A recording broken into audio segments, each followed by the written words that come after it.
It is time! As a Final Fantasy noob with zero knowledge of the game, besides knowing Final Fantasy VII characters called Strife, Sephiroth, and Tifa. Beautiful. I gotta go. Damn, the Wizard of Oz out here, huh? I have done a full playthrough of Final Fantasy VII Remake, and I thoroughly enjoyed myself. I played it on normal difficulty, the regular way, not the classic way. I've been playing Final Fantasy VII Remake. Oh yeah? What difficulty? Just on normal.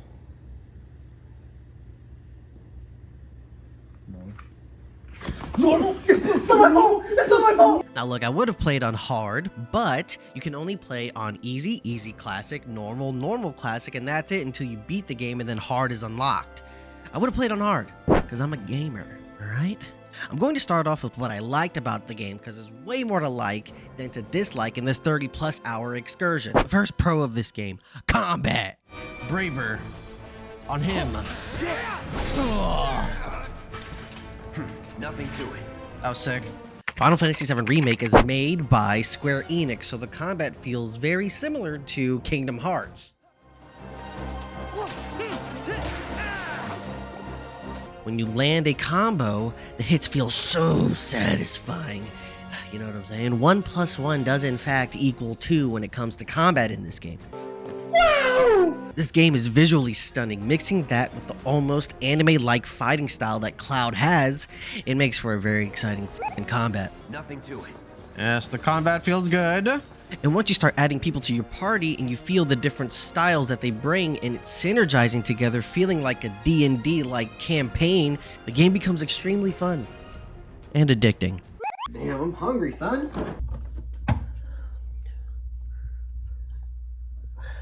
Who needs food when you have beer?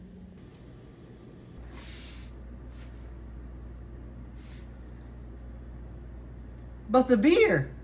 Which brings me to my next pro for this game, the visuals. The visuals in this game are top notch. You can see the pores on their face, dude. With the anime steampunk-like environment to the particle effects you see from Cloud's sword smashing against robots, this game is aesthetically pleasing, even in catastrophe.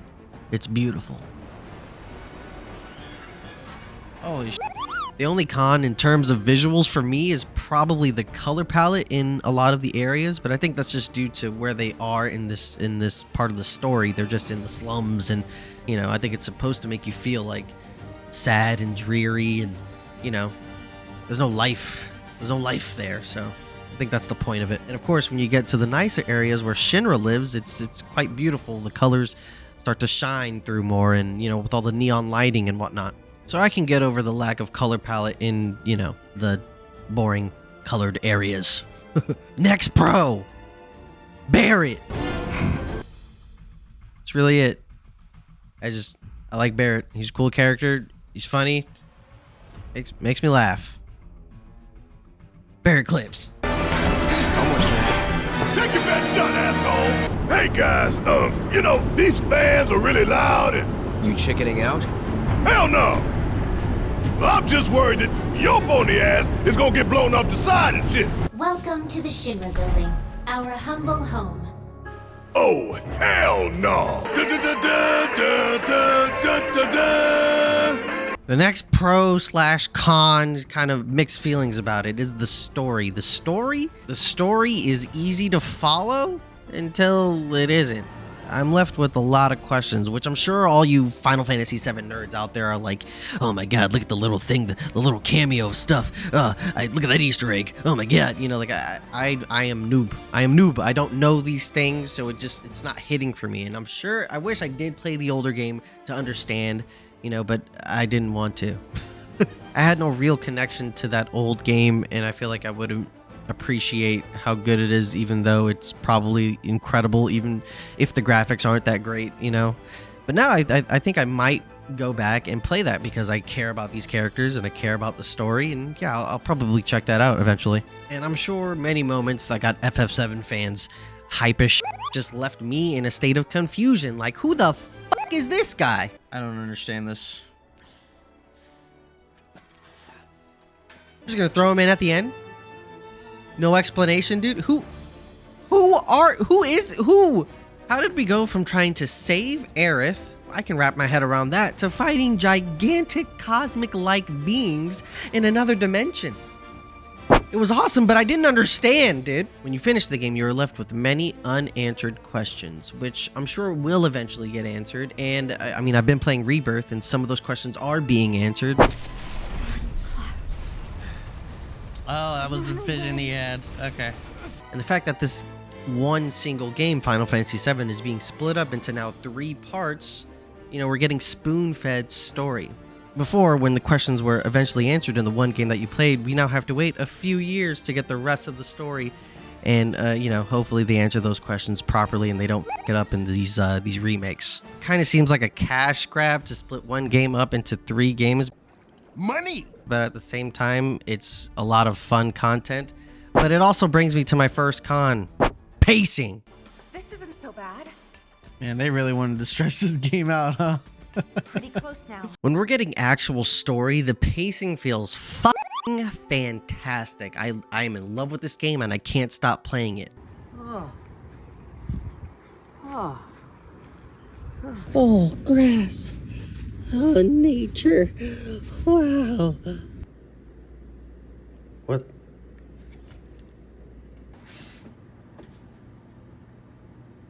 But outside! But then, you get hit with chapters for only side quests. Because I really enjoyed this game when, like, it's all story and it gets intense as f. It's like, holy f, this is crazy. And then they're like, all right, now you're going to have to do 4 hours of side quests. I mean, you don't have to, but if I don't, the boss fights and everyone else that, like, I will later fight will be harder, so I kind of have to. And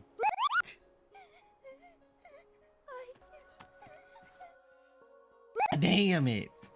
Which at first, I thoroughly enjoyed. I was like, whoa, we're getting to explore this world and really feel the characters and it feels lived in. This is awesome. And then they hit you with fucking, you want to run up 59 flights of stairs? Hey, I lost my kids. Can you go find my kids for me? You want me to just walk, find them, walk, find them, walk, find them? Come on. Like I said before, this game was 30 hours and it feels like they could have easily cut down on some of those pointless and boring side quests that did nothing for the story and really weren't that fun. And they could have brought this game down to at least 20 hours and it still would have had the same effect, if not feel better, because it doesn't feel like I wasted my time. I literally ran up 59 flights of stairs. It's only 59 floors. Do it. Just fucking stairs, bro. It didn't stop. Just 59 flights of stairs, dude. Just literally didn't stop, bro. It was just a blatant your time portion of the game that I really didn't appreciate. At first, funny, until you're 30 flights up and you're like, what? Why would they do this? I thought they would have at least cut to a black screen and just showed you making it to the top, but you really run up 59 flights of stairs. I'm talking about these stairs because it really pissed me off, dude. What should I do? Holy shit. And there's so many moments like this, not as egregious as running up 59 flights of stairs, but you definitely notice like, oh, this is just put in here to waste time. Literally it. They must have going upstairs and fighting, dude. They're like, let's have an elaborate f***ing monkey bar sequence. There's nothing fun about this. Just here to stretch out the time and make this game feel long, which they didn't need to do that. Again, they could have just cut this down and it would have felt better, in my opinion. I don't know how Final Fantasy VII nerds feel about it, but I didn't like it. I thought it was bad, stupid. Don't do it again, Square Enix. Man, just keep the story tight. Yes, you are tight like a tiger. And keep the pacing on fucking point. Second con. It's kind of small one. It's just a little tiny one. It's just the English dub dialogue. Anyway, you're needed over at the pillar. Apparently another flying bastard stirring up trouble. Bet you can't get enough of this, huh? Well, And it's not really for just Final Fantasy VII. I think this goes for all, well, not all, well, just like Square Enix doing Final Fantasy or Kingdom Hearts-esque, you know, games. On the in-game engine cutscenes, the English dub is just, it's not there. And I understand, you know, it's done in a different language, and I completely understand that. All right, I get it. But for some reason, in these in-game engine cutscenes, the dubbing is weird. They feel so robotic, and they have those dead eyes, those dull dead eyes, dude. Organization. Sure, there's lots of secrets I don't know. Yes, I would like to get the monies. Yes, please. It's just so creepy and awkward, and for a company that can do such incredible cinematic cutscenes, it's like, why can't we can't like get the dead eyes out of there, dude? It kind of looks weird. I don't like this. It's creeping me the f out, man. Like a doll's eye. I have a little sister. She had dolls. PTSD, dude. You know what I'm saying? But that's really it for the cons. I overall enjoyed the f out of this game, and I can understand why the original's so revered. I mean, the story is interesting, even though I don't know what the f***'s going on half the time. Again, I am getting some answers now in Rebirth. I am playing Rebirth. I'm like 10 hours in. It's a fun fucking game, and everything that I didn't like about Remake is literally taken out in Rebirth, and I'm just loving all the side in Rebirth, and I'm just having an incredible, like, everything that was good in Remake is even better now in Rebirth. So, you know, I digress from all these cons. They've wrote their wrongs, and they're making up for it. And I'm just kind of griping on the story thing. I mean, this is just how stories are supposed to be. You're supposed to have questions and have some of them being answered and have some of them not be answered and leave it up to you to figure out what the fuck is going on there. You know, that's just, as long as the storytelling is good and you enjoyed your stay, it really doesn't matter. So if that story stays interesting and the combat stays fun and they don't get rid of Tifa, I don't know what's gonna happen. I don't know if she dies or whatever. If they get rid of Tifa, I'm out, dude. Why play this game? For Aerith? Get out of here, Team Tifa all day, okay? Team Tifa all day. But as of right now, Rebirth for me is like a 10 out of 10. For now. Don't fuck it up, Square Enix. I give this game a cross slash out of 10. No, but really, it's more like an 8.2 out of 10 for me. I really enjoyed Final Fantasy VII Remake, even with, the egregious 59 flights of stairs. Sorry, I'll calm down. And once I beat Rebirth, I'll give my thoughts on that as well. And with that, I bid you adieu. Please like, comment, and subscribe. Hit the bell. I'm going to be reviewing a bunch of games, movies, and stuff, and be on the lookout for that. So take care now, and bye-bye then. Ta-ta.